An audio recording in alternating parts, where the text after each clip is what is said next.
This video is sponsored by Normandy 1998, Christopher Mitchell, 212th Trooper and Zenvik, and brought to you by 212th Trooper who requested this topic. If there is a video you want me to make, just head over to Patreon or become a channel member, and select the Pickle Producer tier, since among other benefits, this will guarantee that your video is made, be it the continuation of an existing series or a brand new story. Also, while I have you, please consider liking the video and subscribing to the channel, since it costs you nothing, and helps tell YouTube you like what I do. With that out of the way, let's get on with the video.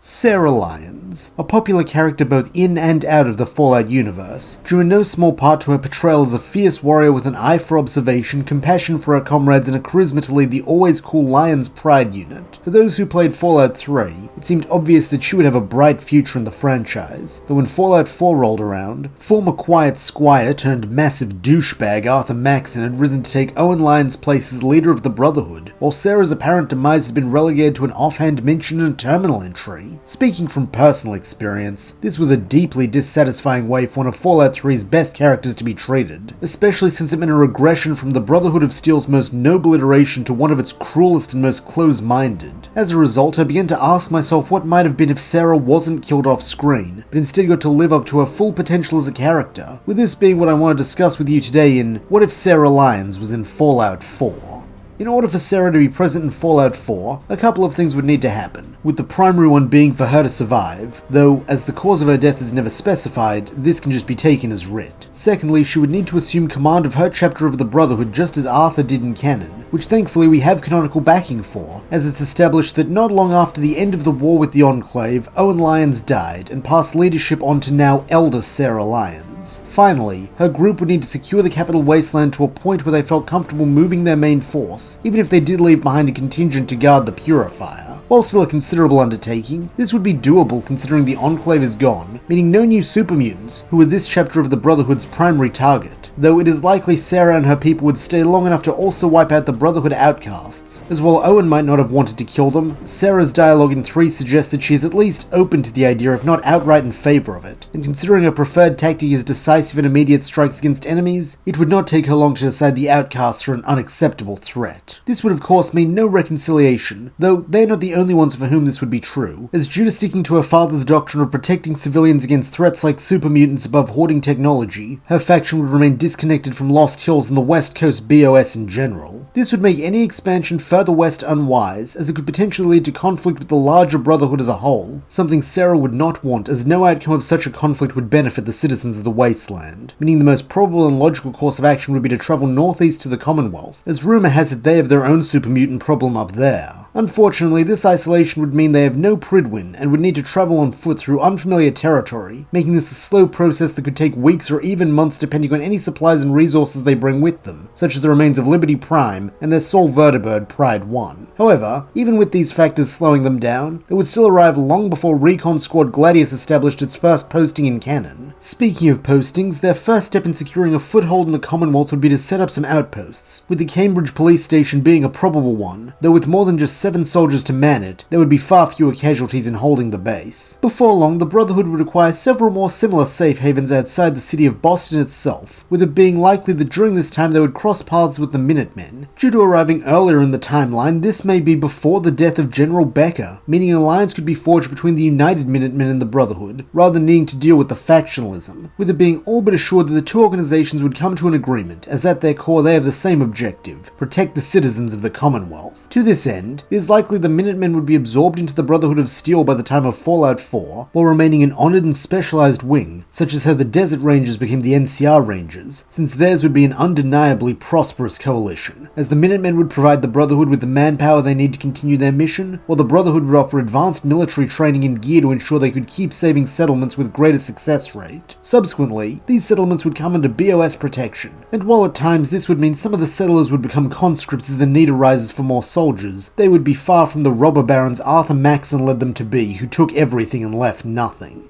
Following this, the Brotherhood's goal would be to establish a central base in the city of Boston itself, as this is where most super mutants are located, and therefore where most of their attention needs to be. While Diamond City would likely be their preference, akin to how they used the ruins of the Pentagon in the capital wasteland, the citizens would be unwilling to hand their home over to what is ostensibly a cult, even if a well-meaning one, especially since in the eyes of some, they are an occupying force from down south, no different to the Legion or NCR out west who offer protection in exchange for submission. As a result, the most likely site for a main base would either be the mass fusion building, though this could prove potentially costly as they might lose soldiers driving out the gunners, or ironically the CIT, putting the Institute quite literally under their noses. Nonetheless, regardless of the location, the Brotherhood would in time establish themselves in Boston and begin working to clear out the super mutants. Though, try though they might, they would never be able to wipe them out fully, as more and more keep popping up, suggesting they aren't migrating here from somewhere else, but instead being produced nearby. Due to being a more boots-on-the-ground version of the Order than in canon, Sarah would have her Knights and Paladins begin looking into this by sending out scouting parties and speaking with locals. As with all ominous unexplainable things in the Commonwealth, this would be blamed on the Institute, though for once the rumors would be correct, and due to having first-hand experience with secretive organizations who use science to exact their will on an area and its populace thanks to the Enclave, Sarah would order her people to find this so-called Institute, especially after learning they are also responsible for the synth infiltrators, which is another matter that troubles the civilians and therefore is something they must protect against. Unfortunately, try though they might, the Brotherhood would never be able to find any conclusive leads, though they would now have to contend with occasional attacks from Gen 1 synths, as having learned that they are looking for them, the Institute would start taking steps to prevent this, and if possible drive away what they perceive as Luddite plunderers. And this is how things would remain for the years leading up to the emergence of the Sole Survivor, with their first contact with the BOS more than likely still being Cambridge or one of their other outposts outside the city, though instead of being led by Dance, whose simplistic dogmatic thinking would not get him as far in Sarah's Brotherhood, it may well be a fully grown Arthur Maxon, now a sentinel and senior member of Lion's Pride who holds the line, and protects his people until rescue can come. Assisting Maxon would open up the Brotherhood of Steel questline, as after performing a mission alongside Arthur, which would probably be exterminating super mutants rather than attacking a building full of synths due to that being a second-order issue, the Sole Survivor would be invited to meet Elder Lions at their main base in the city, while Arthur would become available as a permanent companion. This would be especially cool for fans of Fallout 3, as like MacCready, they would get to travel with the adult version of a character that interacted with as a child, though this would also come with the added fun of having a member of Lion's Pride watching their back. This version of Maxon would also be pretty close to his ideal self, as while he would have the passion and drive to succeed he displays canonically in Fallout 4, he would still retain more of that polite, eager-to-please attitude from when he was a kid, as he would not have needed to harden himself following the death of his mentor, nor would he have been thrust into a position of absolute power so young, which likely contributed to some of his arrogance and intolerance of others' opinions. This would likely make him a good companion who isn't as stiff as Dance, but who will still challenge the Sole Survivor's decisions, making them truly consider the morality of their actions, rather than just shrugging off his protests as the regurgitation of dogma. If the player proceeds with a Brotherhood questline, Maxon will serve as their sponsor, with his position as a close personal friend of Sarah's being what allows the Sole Survivor to meet her and begin performing missions on the Steel's behalf as a knight. The first of these would probably be the same as canon, that being to seize Fort Strong from super mutants and recover their armory, followed by several other Radiant quests that would be a mix of canon Brotherhood assignments like cleansing the Commonwealth or feeding the troops, as well as a few Minutemen ones thrown in. It is probably worth mentioning here that the Minutemen would not exist as a joinable faction in this version of Fallout 4. Though honestly, that might work to the game's benefit thematically. One of Fallout 4's major themes is humanity, and what it means to be human is explored through the synths, with 3 of the major joinable factions having strong opinions around that regarding how they feel the synths should be treated. The Railroad believe that synths are human, and therefore deserve to be free. The Institute believe they are not human, and are just tools that need to be wielded and controlled, while the Brotherhood also believe they are not human, and are in fact an existential threat to humanity who must be destroyed root and stem. Meanwhile, the Minutemen don't have much to say on this core theme at all. In fact, the only thing they ever have to say is that another settlement needs our help. So, reducing it to only 3 factions, each of whom has at least some degree of tie to this pretty central concept and plot, might be for the best.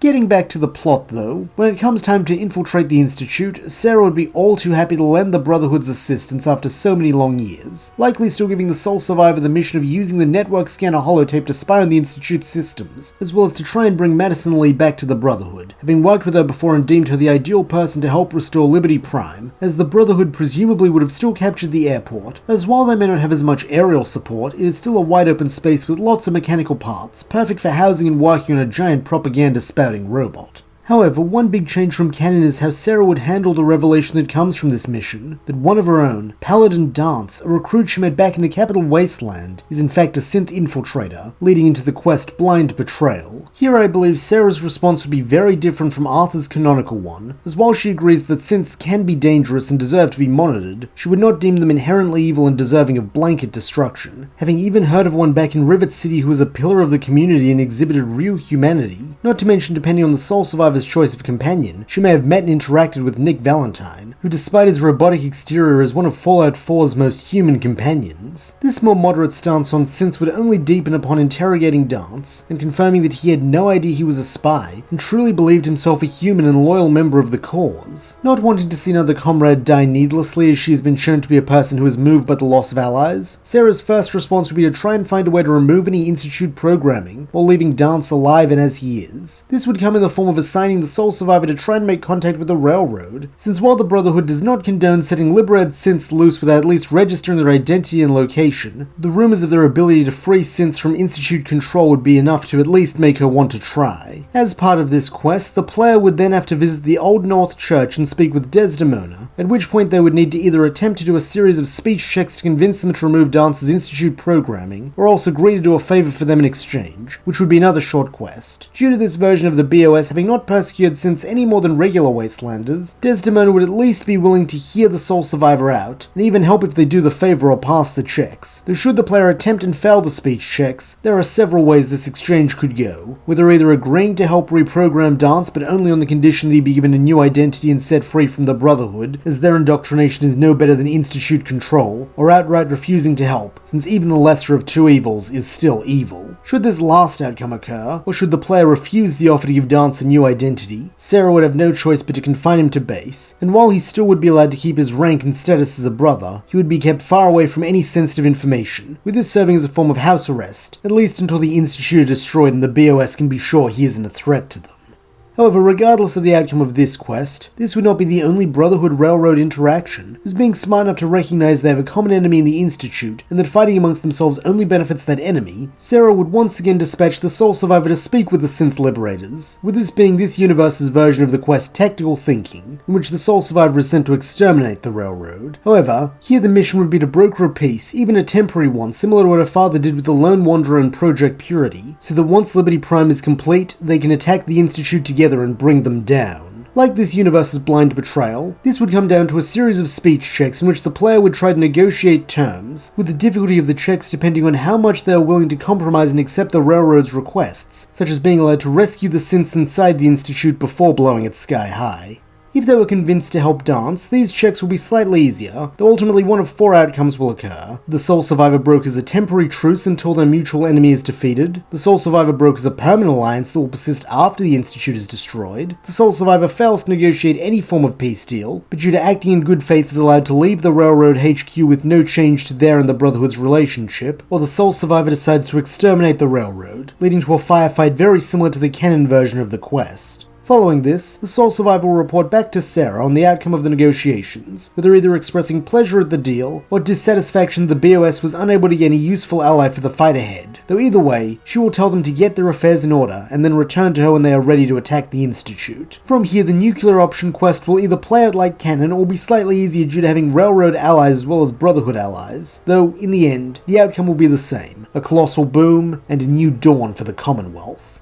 Following this, the Brotherhood of Steel will be recognized as saviors throughout the Commonwealth, with the ending slide speaking of Elder Lyon's success in finally putting an end to the super mutant problem now the Institute is no longer working to create them, with this allowing her to turn her attention to her true objective, providing protection and guidance to the citizens, so that the sight of Brotherhood knights in power armor patrolling is no longer viewed with suspicion, but instead as a sign of security. However, what if a player chooses not to side with the Brotherhood? What if they ignore Arthur Maxon's call for backup, or decide somewhere along the way that even if this version of the Steel is more noble, they are still a dogmatic order of self-righteous zealots? In that case, there is always the option to join one of the other two factions whose stories will also be affected by the presence of Sarah Lyons. Admittedly, in the Institute's case, there won't be much of a change, as Sean and his colleagues don't really care who calls themselves the Lord High Luddite, since in the end, they are still thugs and thieves who must be dealt with. As a result, the Institute questline would remain the same up until either Mass Fusion or Airship Down, depending on if their base is the Mass Fusion Building or the CIT. If it is the Mass Fusion Building, then the final confrontation with the Brotherhood would occur when the sole survivor is dispatched to acquire the Beryllium Agitator, as this would be located at the heart of Brotherhood HQ. Naturally, the BOS won't be too happy with the idea of their resource being used to help the Institute, meaning the sole survivor will be forced to fight their way down to the reactor, where they will be confronted by Sarah in full Lion's Pride power armor as she attempts to make a last stand. beforehand. This would necessitate a boss fight, and likely a pretty hard one, as the player would have needed to fight through dozens of enemies in power armor including all of Lion's Pride to reach this point, only to face the Brotherhood's greatest soldier backed up by sentry bots, securitrons, and protectrons. Though if such a group can be overcome, either through raw power or hacking the bots beforehand, then the sole survivor will be able to retrieve the agitator, and upon being relayed back to the Institute will be praised by Father for having eliminated a persistent thorn in their side once and for all. However, if the Brotherhood instead chose the CIT as their base due to being a hub of old world tech, then mass fusion will go as it does in the real game, as will the quests that follow it, until it's time to attack the airport and reprogram Liberty Prime. While in canon this was to shoot down the Pridwin, here it would not be safe to deploy Liberty Prime against the BOS, for fear of damaging the Institute below. Instead, the mission would be divided into two missions, the first being more or less the regular airship down, except Liberty Prime would be made to self-destruct, taking out the Brotherhood force at the airport, and the second being the sole survivor leading a force of courses through the CIT to wipe out the Brotherhood HQ, with this also culminating in a final confrontation with Sarah. Though, unlike the one in Mass Fusion where it is do or die, here there is a chance to convince her to take her remaining forces and leave the Commonwealth through a very high speech check, by playing on the fact that the Institute has near total dominion of the region, and a disposable army they can keep making more of, so all she would be accomplishing by ordering her people to stay and fight is forcing them to throw away their lives for a war that's already over. Due to valuing her comrades, this line of reasoning could be enough to win her over, with her formally surrendering and reluctantly giving the order to withdraw from the Commonwealth. However, if the check is failed or not attempted, then the only path forward is a final boss fight, in which Sarah will put all her pride and tenacity into stopping who she perceives to be an agent of everything that is wrong with the Commonwealth, and for her efforts will be granted a warrior's death, and the destruction of the eastern branch of the Brotherhood of Steel. Thankfully, the railroad route is not quite as doomed to tragedy, as while the two factions would be opposed to each other, the liberation leaders such as Glory and Desdemona would be smart enough to recognize that when faced with a more moderate Brotherhood, and an institute who wants to destroy them both, the enemy of their enemy is their friend. To this end, following underground undercover when there is no indication of an imminent Brotherhood attack on Railroad HQ, the sole survivor would be dispatched to conduct peace talks with them regarding a potential truce to take down the Institute. This would be functionally identical to the Brotherhood version where the player tries to get the railroad on side, with the outcomes being the same, except if negotiations break down, then the sole survivor is either fighting their way out of the CIT, or heading down into the depths of the mass fusion building to overload the reactor and blow the tower to Kingdom Come, similar to the actual quest Rocket's Red Glow. From there, it will be time to make the final assault on the Institute with or without Brotherhood allies, and in doing so, bring the story of Fallout 4 to a close. Likewise, this is where we will end this discussion of a world where Sarah Lyons survived. Regardless of which faction the player chose, I believe her presence would have improved the story of the game and the view of the Brotherhood of Steel as a whole, both in-universe and out of it. If you like this interpretation of an alternate Fallout 4, let me know in the comments. And likewise, if you disagree with my assessment and have your own idea of how Sarah's presence would have affected the game, comment that too, so we can get a discussion going. Until next time, this is Pickle Dill. Out.